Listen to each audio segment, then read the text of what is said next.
তীব্র আলোচনা থাকলেও পাকিস্তানের বিপক্ষে ৩ ম্যাচের ওয়ানডে সিরিজের দলে নেই সাকিব আল হাসান। দীর্ঘ ১৬ মাস পর ওয়ানডে দলে ফিরেছেন আফিফ হোসেন।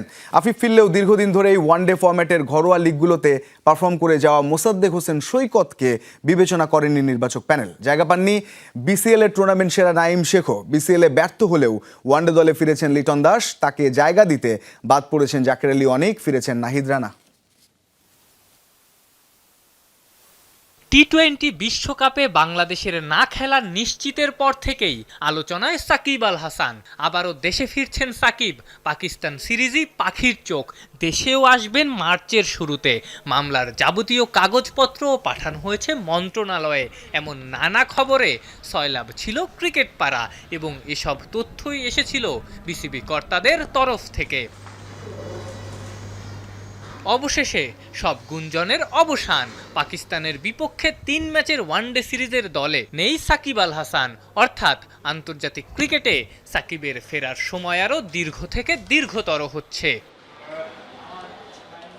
সাকিব না ফিরলেও দীর্ঘ ১৬ মাস পর ওয়ানডে দলে ফিরেছেন আরেকজন, আফিফ হোসেন। মিডল অর্ডারের সমস্যা সমাধানে ২০২৪-এর ডিসেম্বরের পর আবারও ওয়ানডে দলে ফিরলেন আফিফ। সবশেষ বিসিএল ওয়ানডেতে সাউথ জোনের হয়ে একটা সেঞ্চুরি করেন আফিফ। অদম্য টি-20তেও ভালো খেলেছিলেন। বিপিএল কিংবা নর্থেন টি-20তেও হেসেছিল এই বাহাতির ব্যাট। সব মিলিয়েই একটা পুরস্কার মিলল আফিফের। আফিফ ফিরলেও দীর্ঘদিন ধরেই ওয়ানডে ফরম্যাটের ঘরোয়া লিগগুলোতে পারফর্ম করে যাওয়া মোসাদ্দেক হোসেন সৈকতকে বিবেচনা করেনি নির্বাচক প্যানেল। সবশেষ বিসিএলে অবিশ্বাস্যভাবে একটা ম্যাচও জিতিয়েছিলেন সৈকত। জায়গা পাননি বিসিএল এর টুর্নামেন্ট সেরা ও হাইয়েস্ট রান স্কোরার নাঈম শেখও। বিসিএলে ব্যর্থ হলেও ওয়ানডে দলে ফিরেছেন লিটন দাস। তাকে জায়গা দিতে বাদ পড়েছেন জাকের আলী অনিক। জায়গা পাননি শামীম হোসেন পাটোয়ারি, নাসুম আহমেদও। হাসান মাহমুদেরও জায়গা হয়নি।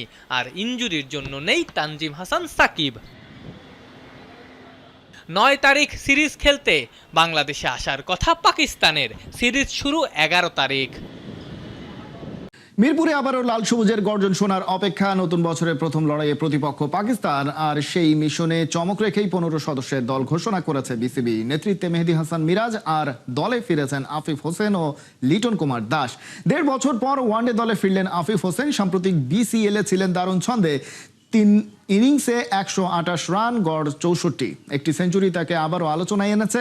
লিটন দাসের প্রত্যাবর্তনও গুরুত্বপূর্ণ। ওয়ানডেতে ছন্দ খুঁজলেও টি-20 ও টেস্টে সাম্প্রতিক পারফরমেন্সে দিয়েছেন আত্মবিশ্বাসের ইঙ্গিত। বড় মঞ্চে তার ব্যাটে হতে